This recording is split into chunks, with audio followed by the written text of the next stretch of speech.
Good morning students. Continue with the next concept of FW. FW मध्ये पुढचा concept आपल्याला बघायचा बेटा relation between charge and current. Relation between काय बेटा चार्ज अँड करंट. सगळ्यांना माहिती आहे करंट म्हणजे काय असतं बेटा. Current is defined as flow of electrons in a particular direction. Current is defined as what flow of electrons in a particular direction. पण जर मी चार्ज आणि टाइमच्या हिशोबाने बघायला गेलं ना, जर मी कोणाच्या हिशोबाने बघायला गेलो बेटा चार्ज आणि टाइमच्या हिशोबाने बघायला गेलं तर करंट जो असतो ना current it is defined as charge per unit time. It is defined as charge per unit time. म्हणजेच काय करंटला अजून एक डेफिनेशन आहे. करंटची पहिली डेफिनेशन कुठली बेटा current is defined as flow of electrons in a particular direction. Second अजून एक डेफिनेशन करंटची येते. It is also defined as charge per unit time. यालाच त्यांनी अजून एक म्हटलंय it is also defined as change of charge with respect to time. म्हणजे तीन डेफिनेशन सांगितल्या पहा. पहिली definition current is defined as flow of electrons in particular direction. Second current is also defined age charge per unit time. आणि third definition current is also defined as change of charge with respect to time. Current is also defined as change of charge with respect to time. Okay, हे झालं त्याचं relation between charge and current. Relation between कोणामध्ये बेटा charge and current. आणि मग खाली पुन्हा आपल्याला व्हेअर लिहायचं असतं. Where I is equal to काय असतं current. I is equal to current ब्रॅकेटच्या आतमध्ये त्याचं आडनाव युनिट. आडनाव म्हणजे युनिट काय बेटा एम्पियर. क्यू म्हणजे असतो चार्ज.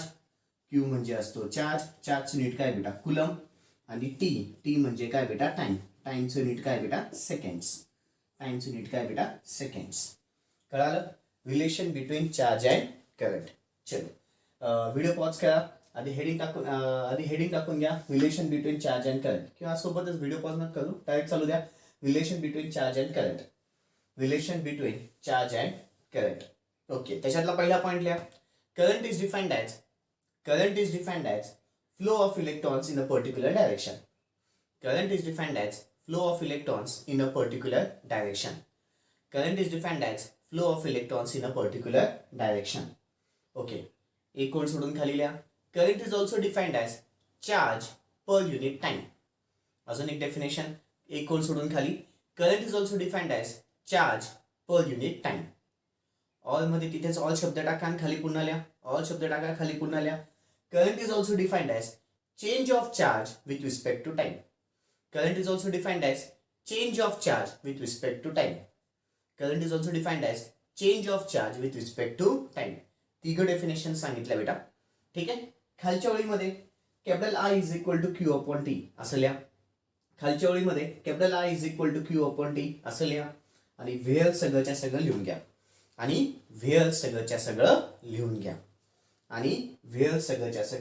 व्हिडिओ पॉज करून व्हेअर सगळंच्या सगळं लिहून घ्या.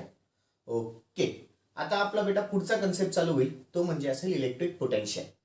तो म्हणजे कुठला असेल बेटा इलेक्ट्रिक पोटेन्शियल. कुठला बेटा माझा इलेक्ट्रिक पोटेन्शियल. पहिला कन्सेप्ट कुठला आहे आता इलेक्ट्रिक पोटेन्शियल. इलेक्ट्रिक पोटेन्शियल म्हणजे काय असतं काय बेटा इलेक्ट्रिक पोटेन्शियल. पहिले हे एक काहीतरी काम करणं असतं. हे काय असतं बेटा काम. कशाबद्दल काम. सपोज आता मला सांगा दोन चार्जेस आहेत एक पॉझिटिव्ह एक निगेटिव्ह आहे. त्याला अट्रॅक्ट करायची गरज आहे का बेटा नाही. ते 100% एकमेकांना काय होईल अट्रॅक्ट. तसंच एका साईडला मी नॉर्थ पोल घेतला एका साईडला साऊथ पोल घेतला. नॉर्थ पोल आणि साऊथ पोल पुन्हा 100% काय होईल बेटा अट्रॅक्शन. का opposite charges attract each other. मग इथं कुठलं काम होतं. इथं कुठलं काम असतं बेटा जर मी निगेटिव्ह चार्ज घेतला आणि इथं पण निगेटिव्ह चार्ज घेतला. ठीक आहे. हे दोघांमध्ये अट्रॅक्शन होईल का नाही. काय होईल रिपल्शन. हे त्याच्यामध्ये काय होईल बेटा रिपल्शन. पण जर तरीही मला हे जे चार्जेस एकमेकांना रिपेल करतायत त्यांना फोर्सफुली जवळ आणायचं असेल हे जे निगेटिव्ह चार्जेस किंवा पॉझिटिव्ह चार्जेस लाईक चार्जेस म्हणता येतील किंवा नॉर्थ पोल साऊथ पोल हे दोघंच्या दोघं जर सेम चार्जेस एकमेकांना रिपल होत आहेत पण तरीही मी काहीतरी असं काम करतोय ज्याच्यामुळे हे दोघं चार्जेस एकमेकांपासून काय येतील बेटा जवळ येतील त्याला त्याने काय नाव दिलंय इलेक्ट्रिक पोटेन्शियल. लक्षात आलंय. मग इलेक्ट्रिक पोटेन्शियल म्हणजे काय काहीतरी काम करणे. कुठलं काम करायचं बेटा असे दोन चार्जेस घ्या ज्यांच्यामध्ये दोघांमध्ये काय असेल रिपल्शन पण हे दोघं चार्जेस जवळ आले पाहिजे. म्हणजे असा काहीतरी फोर्स लावा किंवा असा काहीतरी प्रेशर लावा की ते दोन चार्जेस ज्या दोघांमध्ये रिपल्शन होतंय ते दोघंचे दोघं काय झाले पाहिजे, जवळ आले पाहिजे. ठीक आहे, हे शक्य नाहीये पण तरी फोर्सफुली आपल्याला करायचंय. त्याला त्याने काय नाव दिलं, इलेक्ट्रिक पोटेन्शियल. जर इंग्लिशमध्ये सांगायला गेलं द वर्क डन काहीतरी काम केलंय, the work done against the force of repulsion, against the force of repulsion म्हणजे against the force of repulsion, the work done against the force of repulsion. पुन्हा एकदा, the work done against the force of repulsion in order to bring the two charges closer to each other. In order to bring two charges closer to each other. असं काहीतरी काम करा की ज्या दोन charges मध्ये रिपल्शन आहे पण तरीही ते दोन चार्जेस कुठे आले पाहिजे बेटा, जवळ आले पाहिजे. काय बोललो काय नाही, कळालं? पुन्हा एकदा, इलेक्ट्रिक पोटेन्शियल काय असतं बेटा? Electric potential the work done, असं काहीतरी काम केलं. काय काम केलं की ज्या दोन चार्जेस मध्ये रिपल्शन आहे ते दोघांना कुठे आणलं, जवळ आणण्याचा प्रयत्न केला. पुन्हा एकदा, इलेक्ट्रिक पोटेन्शियल काय सांगता येईल? The work done against the force of repulsion in order to bring the two charges closer to each other. It is known as what? Electric potential. चलो लिखापडीमध्ये लिहून घ्या. पहिला कन्सेप्ट इलेक्ट्रिक पोटेन्शियल टाकली बेटा हेडिंग आजची. आजच्यामध्ये पहिल्या कन्सेप्टची हेडिंग टाका इलेक्ट्रिक पोटेन्शियल. खाली लिहा the work done against the force of repulsion, the work done against the force of repulsion, the work done against the force of repulsion. Repulsion चं spelling REPULSION. REPULSION. The work done against the force of repulsion. The work done against the force of repulsion in order to bring the two charges. In order to bring the two charges closer to each other. In order to bring the two charges closer to each other is known as electric potential. Is known as electric potential. It is known as what? Electric potential. झालं बेटा. पुढचा concept heading टाका potential difference. पुढच्या याची heading टाका potential difference. Potential difference म्हणजे काय असतं? पोटेन्शियल म्हणजे काय असतं? पोटेन्शियल डिफरन्स म्हणजे एक लक्षात घ्या. पोटेन्शियल डिफरन्स पुढचा कन्सेप्ट कुठला बेटा? Potential difference. पोटेन्शियल डिफरन्स घेताना सपोज मी एखादी एक वायर घेतली, एखादी काय घेतली, एखादी वायर. त्या वायर मध्ये इकडच्या साईडला नाव दिलं ए, इकडच्या साईडला नाव दिलं बी. याच्या इथे एक पोटेन्शियल घेतला सपोज व्ही ए, इकडच्या साईडला एक पोटेन्शियल घेतला व्हीबी. या दोघांमधला जो कुठलाही पोटेन्शियल मधला डिफरन्स असेल, the difference between the two potential is known as what? Potential difference. The difference between the two potentials, दोन पोटेन्शियल मधला डिफरन्स म्हणजेच काय असतो माझा पोटेन्शियल डिफरन्स. आता पोटेन्शियल डिफरन्स लिहिताना व्हीएबी इज इक्वल टू, जर माझी व्हीए ची किंमत इकडची किंमत जास्त इकडची किंमत कमी आहे तर माझा फॉर्म्युला किती होतो बेटा माहिती का? VA minus VB. फॉर्म्युला किती होतो? VA minus VB. पण त्याला कंडिशन काय? जर व्हीए ची किंमत कशी असेल? जास्त कोणापेक्षा? व्हीबी पेक्षा. तेच इकडच्या साईडला आता याला व्हीएबी पण लिहितात किंवा व्हीबीए पण लिहितात. पण आता ह्या केसमध्ये माझी कुठली किंमत जास्त आहे बेटा? व्हीबी ची किंमत जास्त आहे कोणापेक्षा? व्हीए पेक्षा. मग त्यावेळेस माझा फॉर्म्युला व्हीबी मायनस व्हीए असा होईल. सॉरी. ओके, पुन्हा एकदा काय काय सांगितलं बेटा? Potential difference. The difference between the two electric potentials, the difference between the two electric potentials is known as what? Potential difference. The difference between the two electric potentials is known as what? Potential difference. बर, आता इथे formula घेताना suppose हा VA हा व्हीबीए या दोघी पॉइंटला मी potential घेतले. व्हीएबी इज इक्वल टू किती? VA minus VB. कधी पण व्हीए ची किंमत माझी जास्त असेल कोणापेक्षा? व्हीबी पेक्षा. आणि व्हीएबी किंवा त्याला अजून एक नाव व्हीबीए इज इक्वल टू किती? VB minus VA. कधी पण जेव्हा माझी व्हीबी ची किंमत कशी असेल? जास्त कोणापेक्षा? व्हीए पेक्षा. ओके, आता पुढचा कन्सेप्ट 2 मिनिटं आधी एक काम करून घ्या. पोटेन्शियल डिफरन्स हेडिंग टाका. टाकले बेटा सगळ्यांनी? ओके, त्याच्याबद्दल खाली लिखापडी बाकी राहिली त्याची. ओके, मी आत्ताच तुम्हाला पोटेन्शियल डिफरन्स एक्सप्लेन केलंय, त्याच्याबद्दलची लिखापडी खाली घ्या.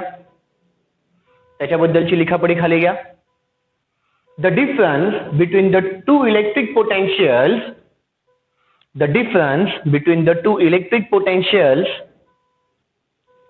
the difference between the two electric potentials is known as potential difference. Is known as potential difference. The difference between the two electric potentials is known as potential difference. Okay, आता video pause करून हे सगळं लिहून घ्या. Video pause करून हे सगळं लिहून घ्या.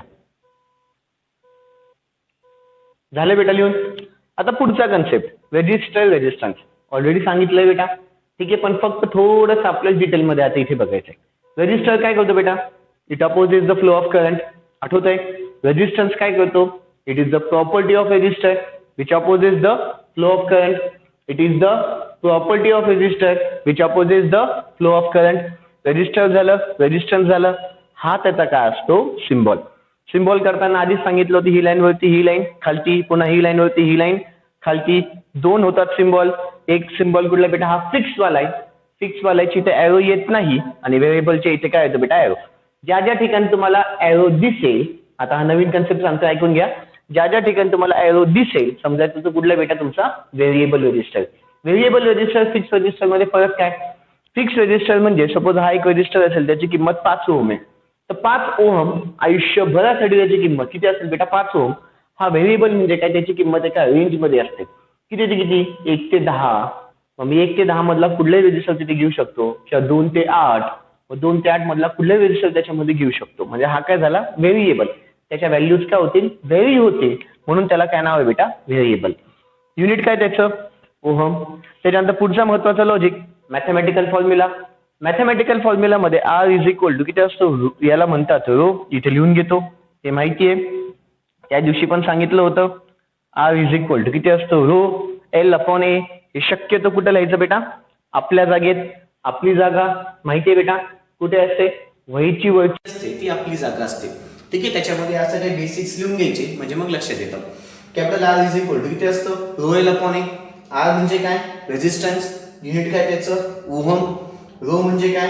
Specific resistance. आता स्पेसिफिक रेजिस्टन्स काय असतो बघायचंय आज. पुढचा कन्सेप्ट आपल्याला तो शिकायचा आहे.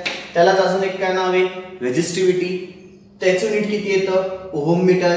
आता हा अख्खा कन्सेप्ट मी इथं शिकवणार. युनिट पण कसं येतं आणि स्पेसिफिक रेजिस्टन्स म्हणजे काय ते पण तुम्हाला सांगणार आहे. एल म्हणजे काय असतं? Length of the conductor. Unit काय त्याचं? मीटर. ए म्हणजे काय? Cross sectional area of a conductor. एरियाचं युनिट किती असतं बेटा? सगळ्यांना माहिती आहे, मीटरचा स्क्वेअर. ओके, आता काय करू? हेडिंग टाका सगळेजण पुन्हा. रेजिस्टर. हेडिंग टाका रेजिस्टर. हेडिंग टाका रेजिस्टर. काय बेटा? Resistor is a device which opposes the flow of current. लिहून घ्या. Resistor is a device which opposes the flow of current. Resistor is a device which opposes the flow of current. खालच्या ओळीमध्ये resistance. खालच्या ओळीमध्ये resistance. Resistance is the property of resistor. Resistance is the property of resistor which opposes the flow of current. Resistance is the property of resistor which opposes the flow of current. Resistance is the property of resistor which opposes the flow of current. पुढचं घ्या, त्याच्याच खाली घ्या symbol. Symbol काढून घ्या. दोघं symbol काढायचे, फिक्सचा पण काढायचा, व्हेरिएबलचा पण काढायचा. खाली हेडिंग टाका सिम्बॉल. दोघं सिम्बॉल काढून घ्या त्याचे. त्याच्या खाली पुढचा पॉईंट घ्या. It's unit is ohm. त्याच्याच खाली लिहून घ्या. It's unit is ohm. It's unit is ohm. त्याच्याच खाली मॅथमॅटिकल फॉर्म्युला. पुढचा पॉइंट मॅथमॅटिकल फॉर्म्युला. पुढचा पॉइंट मॅथमॅटिकल फॉर्म्युला. सगळं व्हिडिओ पॉज करून सगळंच्या सगळं लिहून घ्या. तसं मी ते सांगतोच आहे. Capital R is equal to किती असतो? Rho L upon A. R is equal to resistance ब्रॅकेटच्या आतमध्ये ओहम युनिट आहे. Rho is equal to specific resistance और रेजिस्टिव्हिटी ब्रॅकेटच्या आतमध्ये ohm metre. L is equal to length of the conductor ब्रॅकेटच्या आतमध्ये मीटर. मीटर हा त्याचा युनिट झाला. A cross sectional area of a conductor ब्रॅकेटच्या आतमध्ये मीटरचा स्क्वेअर. ओके झाले बेटा. पुढची हेडिंग टाका स्पेसिफिक रेजिस्टन्स और रेजिस्टिव्हिटी. पुढची हेडिंग टाका स्पेसिफिक रेजिस्टन्स और रेजिस्टिव्हिटी. पुढची हेडिंग टाका स्पेसिफिक रेजिस्टन्स और रेजिस्टिव्हिटी. आता लक्ष इकडे महत्वाचा मुद्दा. Specific specific now this meaning आहे काहीतरी स्पेसिफिक असेल. मग काय स्पेसिफिक आहे बेटा माहिती का? रेजिस्टन्स अशाच वायरीचं घ्यायचं. रेजिस्टन्स अशाच वायरीचं घ्यायचं ज्याची लेंथ कंपल्सरी 1 मीटर पाहिजे आणि ज्याचा एरिया कंपल्सरी 1 मीटरचा स्क्वेअर पाहिजे. काय बोललो काय नाही कळालं? स्पेसिफिक रेजिस्टन्स तो असतो त्या वायरीचा असतो ज्याची लेंथ कंपल्सरी 1 मीटर आहे आणि ज्याचा एरिया कंपल्सरी 1 मीटरचा स्क्वेअर आहे. काय बोललो काय नाही कळालं? पुन्हा एकदा ज्याची लेंथ रेजिस्टन्स असा वायरीचा काढा ज्याची लेंथ कंपल्सरी 1 मीटर आहे आणि ज्याचा एरिया कंपल्सरी किती आहे बेटा 1 मीटरचा स्क्वेअर आहे. मग डेफिनेशन काय सांगतात? Specific resistance or resistivity of a material or wire is that which has a length of compulsory 1 meter and area of 1 meter square. किंवा अजून एक त्याला काय on unit cross sectional area असं पण कुठे कुठे लिहिलेलं आहे. ठीक आहे, पण बेसिक फंडा काय म्हणतो? लेंथ कंपल्सरी रेजिस्टन्स अशा मटेरियलचं काढा ज्याची लेंथ 1 मीटर असेल आणि ज्याचा एरिया किती असेल बेटा 1 मीटरचा स्क्वेअर. लक्षात आलं? त्याच्याचमुळे खाली काय होतं पहा, लेंथ कंपल्सरी 1 मीटर पाहिजे, एरियाची किंमत कंपल्सरी किती पाहिजे 1 मीटरचा स्क्वेअर. मग आज आपल्याकडे रेजिस्टन्सचा फॉर्म्युला आहे R इज इक्वल टू किती असतो rho L upon A. R is equal to हा रो तसाच ठेवला, लेंथची किंमत किती टाकायची बेटा 1, एरियाची किंमत किती आली 1, दोघं 1 1 काय झाले कॅन्सल आणि R इज इक्वल टू किती आलं बेटा रो. कळालं? छोटंसं डेरिव्हेशन आहे कोणाचं? स्पेसिफिक रेजिस्टन्स और रेजिस्टिव्हिटी. ठीक आहे, आता हेडिंग टाकली आहे सगळ्यांनी स्पेसिफिक रेजिस्टन्स और रेजिस्टिव्हिटी. त्याची डेफिनेशन खालच्या ओळीमध्ये लिहून घ्या. त्याची डेफिनेशन खालच्या ओळीमध्ये लिहून घ्या.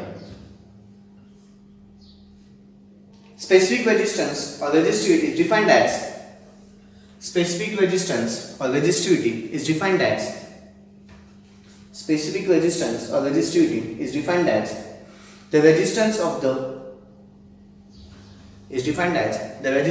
the piece of that material of a wire, resistance of the piece of that material of a wire, piece of that material of a wire which is 1 meter long, which is 1 meter long and having, which is 1 meter long and having a unit cross sectional area, which is 1 meter long and having a unit cross sectional area, which is 1 meter long and having a unit cross sectional area. लिहिलंय? तिथेच बाजूला खाली wire काढा, length is equal to 1 metre, area is equal to 1 मीटरचा square आणि त्याच्या खाली हे सगळं लिहून घ्या. आधी हे काढा, त्याच्या खाली हे लिहून घ्या. आधी हे काढा, त्याच्या खाली हे लिहून घ्या. ठीक आहे, व्हिडिओ पॉज करून लिहून घ्या. ओके, झालं बेटा लिहून. पुढचा महत्वाचा फंडा मी तुम्हाला बोललो होतो, स्पेसिफिक रेजिस्टन्स म्हणजे काय, रेजिस्टिव्हिटी म्हणजे काय सांगितलं. आता त्याचं युनिट येतं कसं ते आपण बघू. काय बघायचं बेटा? युनिट. मग पुढची हेडिंग टाका derivation for the unit of specific resistance. Derivation for the unit of specific resistance और resistivity. Derivation for the unit of specific resistance और resistivity. Derivation for the unit of specific resistance और resistivity. लिहिलंय? आता लक्ष इकडे, सगळ्यांचं concentration इकडे. काय बेटा, आता मला युनिट कोणाचं काढायचं? Specific resistance. मग त्याच्यासाठी माझ्याकडे एक फॉर्म्युला आहे. रेजिस्टन्सचा किती असतो बेटा? Capital R is equal to rho L upon A. मला डेरिव्हेशन कोणाचं काढायचं आहे? या रोचं काढायचं आहे बरोबर, या रोचं काढायचं आहे. बाकी सगळ्या टर्म्स इंटरचेंज करा. हा डिवाइड लाईन इकडे गेल्यावरती multiply, R into A is equal to काय शिल्लक आलं? Rho L. ठीक आहे, त्याच्यानंतर आता इथं हा एल मल्टिप्लाय इकडे आल्यावरती काय होऊन जाईल? डिवाइड. मग हा एल जो मल्टिप्लाय इकडे गेला डिवाइड झाला, R into A upon L which is equal to किती आलं? रो. म्हणजेच मला सांगा LHS is equal to RHS असतो. याला इकडे लिहिलं आणि याला इकडे लिहिलं, काय फरक पडणार आहे का? तेच इथे लिहिलं, हा इकडे लिहून घेतला आणि हे सगळंचे सगळे इकडे लिहिलं. Rho is equal to R into A upon L. आता मला काय काढायचं आहे? युनिट काढायचं आहे. म्हणून सगळ्यांचे काय लिहिले बेटा? युनिट लिहून घेतले. रेजिस्टन्स युनिट ओम असतं, एरियाचं युनिट मीटरचा स्क्वेअर असतं, लेंथचं युनिट मीटर असतं, हा मीटर आणि हा मीटरचा स्क्वेअर एक स्क्वेअर काय झाला कॅन्सर शिल्लक किती आलं रो इज इक्वल टू किती आलं बेटा ohm metre rho is equal to किती आलं ओहम मीटर म्हणजे हे त्याचं काय झालं युनिट झालं हे त्याचं काय झालं बेटा युनिट आलं कसं ते कळालं काही अडचण ठीक आहे पुन्हा एकदा R is equal to L upon A डिवाइडला इकडे गेलं मल्टिप्लाय इकडे आलं डिवाइड म्हणजेच rho is equal to R into A upon A resistance unit ohm याचं मीटरचा स्क्वेअर याचं मीटर हा एक मीटर आणि वरचा स्क्वेअर काय झाला कॅन्सर शिल्लक किती आलं ओहम मीटर हे काय झालं बेटा डेरिवेशन कोणाचं स्पेसिफिक रेजिस्टन्स और रेजिस्टिव्हिटी कळाले बच्चलो ओके आता आपण ना बेटा हे डिटेल मध्ये बघायला चालू केलेले हे तुमच्या सिलेबसला आहे आधी फक्त बेसिक सांगायचे होते आता हे सगळं तुम्हाला डिटेल मध्ये ठीक आहे बच्चलो ओके दॅट्स ऑल बाकीचं उद्या थँक्यू